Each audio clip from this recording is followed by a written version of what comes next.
Most traders blow their accounts trying to make 10%, 20%, even 50% in a single month. They go hard, they over-leverage, they take every setup they see, and then one bad trade wipes out weeks of work. The frustrating part is that the answer was right in front of them the whole time, and it has nothing to do with finding a better indicator or a secret strategy. It has everything to do with one number, 1%. If you can make just 1% per day consistently, you will turn a $1,000 account into over $37,000 in a single year. Not by getting lucky, not by risking everything on one trade, by being boring, disciplined, and methodical when everyone else is being reckless. That is what this video is about, and by the end of it, your entire view of trading is going to shift. I have been studying trading psychology and market behavior for years, and the single most common pattern I see in traders who blow their accounts is not a bad strategy. It is bad math. They do not understand compounding, they do not respect small gains, and they are chasing numbers that sound impressive but destroy them mentally and financially. The traders who survive, the ones who are still in the game 5 years later, they all share one trait. They think in percentages, not in dollars. I am not going to sell you a dream in this video. I am going to show you real numbers, real trade logic, and real psychological traps that keep you from reaching consistency. The 1% method is not a trading strategy in the traditional sense. It is a performance framework. It tells you how to think about profit targets, how to size your positions, and how to stay mentally stable when the market is trying to break you. Here is the concept stripped down to its simplest form. You decide that your daily goal is to make 1% of your account, not 5%, not 10%, 1%. If your account is $5,000, your target is $50 for the day. Once you hit that target, you stop trading. You close your charts, you walk away, and you protect that gain. That is the entire framework at its core. Simple, clean, and almost impossible for most traders to follow because of their own psychology. Now here is where the math gets interesting, and where most traders completely underestimate this approach. If you make 1% per day for 250 trading days in a year, which accounts for weekends, holidays, and days you should not trade, your account does not just double. It does not just triple. It grows by over 1,100%. That is the power of compounding. Each day, your 1% is calculated on a bigger account than the day before. The snowball keeps rolling, and it keeps getting larger. Let me put real numbers on this so it stops feeling abstract. Start with $2,000. Day 1, you make 1%, that is $20.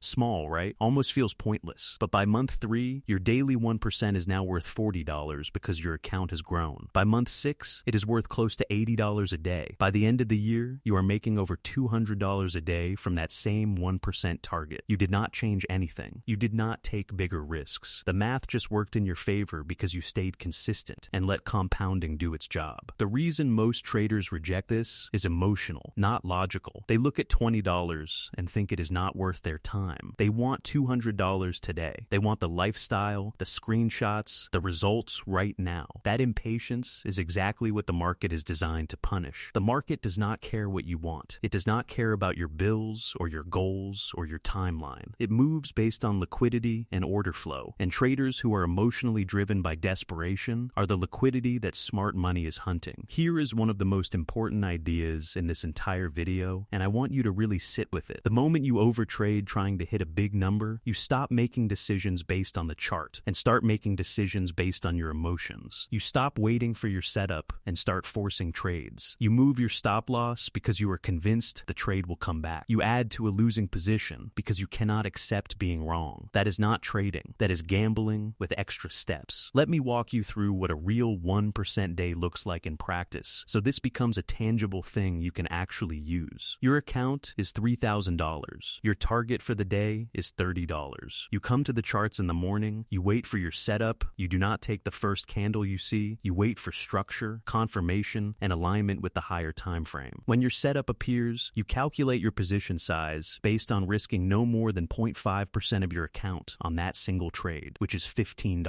Your reward is at least 2R, meaning $30. One clean trade, hit your target, done. That is not an oversimplification. That is exactly how disciplined traders operate. They treat each trading day like a shift at work. You go in, you do your job, you hit your number, and you leave. The problem is that most traders do not leave after hitting their target. They make $30, feel good, and then think they can make another $30. They take a second trade, then a third, and by the end of the session, they have given given back the profit and closed in the red. This pattern has a name. It is called overtrading, and it is responsible for more blown accounts than bad setups ever will be. There is a psychological reason this happens, and it is important to understand it. When you hit a profit, your brain releases dopamine, the same chemical that makes gambling addictive. Your brain starts associating trading with reward, and it wants more of that feeling. So you take another trade, not because the market gave you a reason, but because your brain is chasing the chemical high. Awareness of this is not enough to stop it. You need a rule. The rule is simple. Once you hit your 1% target, the session is over. No exceptions. Now let me show you the other side of this equation, because the 1% method is not just about profit targets. It is equally about loss limits. Most traders set a profit target but have no daily loss limit, and that is like driving a car with an accelerator but no brakes. If your daily target is 1%, your daily loss limit should be 1% as well. The moment you hit that loss limit, you stop. You do not try to revenge trade your way back. You accept the loss as a cost of doing business, and you move on to the next day. Here is why that matters mathematically. If you lose 1% one day, you need to make slightly more than 1% the next day just to break even, because you are now working with a smaller base. If you lose 5% in a single session, which is very easy to do when you are overtrading and emotionally spiraling, you now need to make over 5.26% just to get back to where you started. Losses hurt more than gains help. That is not motivational talk. That is math. Protecting your capital on down days is literally more important than making money on good days. Let me give you a real trade scenario so you can see exactly what this looks like with a losing day included. Monday, you make 1%. Tuesday, you make 1%. Wednesday, the market is choppy, your setup triggers but fails, and you hit your 1% loss limit. You stop trading. Thursday, the market gives you a clean setup, you make 1% again. Friday, you make another 1%. At the end of the week, you are up approximately 3% net. Not a massive week, but a profitable week. Repeat that for 52 weeks, and you are looking at serious account growth without ever risking more than 1% on a bad day. The traders who struggle with this are the ones who cannot tolerate a losing day. They see Wednesday as a failure. They let Wednesday infect Thursday mentally. They come back Thursday already emotionally compromised, already trying to make back what they lost, already in the wrong headspace. That is how one losing day turns into a losing week, and a losing week can turn into a losing month if you do not have the discipline to treat each day as a clean slate. Here is a mindset reframe that changes everything for traders who implement it. Stop measuring your success by the day. Start measuring it by the week. A single losing day inside a profitable week is not a problem. It is normal. Even professional fund managers have losing days. The difference is they do not let a losing day affect their process. They trust the system, they follow the rules, and they know that the edge plays out over a large sample of trades, not on any single session. Let me talk about position sizing, because this is where the 1% method either works or falls apart completely. If you are targeting 1% profit per day, but you are risking 5% per trade, you are one bad trade away from a very bad day. Position sizing is the mechanical enforcement of the 1% framework. The formula is straightforward. Take your account balance, multiply it by your risk percentage per trade, which should be 0.5 to 1% maximum, and that gives you your maximum dollar risk. Then you calculate your stop loss distance in pips or points and divide your dollar risk by that distance to get your lot size. A practical example with real numbers. Account is $4,000. You are risking 1% per trade. That is $40. Your stop loss on the trade is 20 pips. You divide $40 by the pip value for your position size. In a standard Forex pair, where one mini lot is roughly $1 per pip, you would trade 2 mini lots. You are never risking more than $40 regardless of how confident you feel about the trade. Confidence does not change probabilities. Execution and risk management do. Most beginning traders skip this step entirely. They pick a lot size based on gut feeling, or they always trade the same size regardless of where their stop is. That is one of the most dangerous habits in trading. A tight stop with a large lot size can blow your account on a single wick. A wide stop with the same lot size is even worse. Position sizing is not optional. It is the foundation of every trade you take. Now here is the part that most traders miss completely, and this is where the real money is made over time. The 1% method builds confidence. This sounds soft compared to discussing lot sizes and pip values, but it is the most important psychological benefit of this framework. When you are consistently hitting your 1% target day after day, you start to trust yourself. You start to trust your process. That trust is what separates a profitable trader from one who is always second-guessing every decision. When you do not have a clear target, every day feels like failure failure unless you made a huge amount of money. You will have a $200 day and feel like it was not enough because you know someone else made $500. You will have a $50 day and feel embarrassed. Those feelings are not about the money. They are about not having a benchmark that makes sense for your account size. The 1% method gives you that benchmark. $50 on a $5,000 account is success. Full stop. Context is everything in trading psychology. Let me talk about a common mistake traders make when they first start using this method. They hit their 1% target and feel like the method is too slow. They start comparing their 1% daily gains to someone on social media, claiming they made 30% in a week. Here is what they are not seeing. That person also had weeks where they lost 30%. You just do not see those posts. The 1% trader is still up 1% that week, compounding toward a much larger account. The flashy trader is either extremely lucky, running a funded account with other people's money, or simply fabricating their results to sell a course. Do not compare your consistent growth to someone else's highlight reel. There is another layer to this that directly impacts your long-term profitability, and it is something almost no one talks about. The 1% method protects you from your own success. When traders have a great week, they scale up their risk dramatically on the following week. They made 8% last week, so they think they can make 15% this week. They increase their lot sizes, widen their targets, and take more setups. Then, the market shifts, they give back all of the previous week's profits plus more. The 1% framework prevents this because your position sizing is always tied to your current account balance. You scale up naturally as your account grows, not based on how confident you felt last Tuesday. Here is where all of this directly connects to making real money and staying in the game long enough for that money to matter. The number one reason traders quit is not a bad strategy. It is a blown account. Once your account is gone, the game is over. You have to deposit again, you have to rebuild from scratch, and most people never come back. They carry the psychological damage of that loss into every future trading decision. The 1% method keeps you in the game. It protects your capital on bad days, it builds your account on good days, and it keeps your mental state stable enough to actually execute your strategy without emotion clouding every decision. Consistency compounds, not just financially, but mentally. The trader who hits 1% a day for 6 months straight has built something that cannot be measured purely in account balance. They have built discipline, emotional control, pattern recognition, and self-trust. Those are the qualities that allow a trader to scale. A trader who doubled their account in a month through reckless risk has built none of those things. They built a lucky streak and a false sense of ability. The market will take it back. Let me give you a simple action plan you can implement starting from your next trading session. First, calculate what 1% of your current account is and write that number down. That is your daily profit target. Second, set a hard rule that you stop trading the moment you hit that target. Third, set your daily loss limit at the same number and stop trading the moment you hit that. Fourth, calculate your position size on every trade based on risking no more than 0.5% to 1% of your account on that single trade. Fifth, do this every single day for 30 days without changing the rules. At the end of 30 days, review your results with an honest eye. Most traders who actually commit to this for 30 days report one of two things. Either their account is growing steadily and their psychology has shifted in a meaningful way, or they realize exactly where their emotional leaks are because the framework exposed them. Either outcome is valuable. Either outcome makes you a better trader than you were before you started. If this video gave you a real framework to think about your trading differently, hit the like button because it tells the algorithm that this kind of content is worth showing to more traders who need it. Subscribe if you want more content that cuts through the noise and gets straight to what actually matters in trading. And the next video you should watch right now is about why most traders fail after they start being profitable. Because making money in trading is one problem, but keeping it is an entirely different battle that almost no one is prepared for.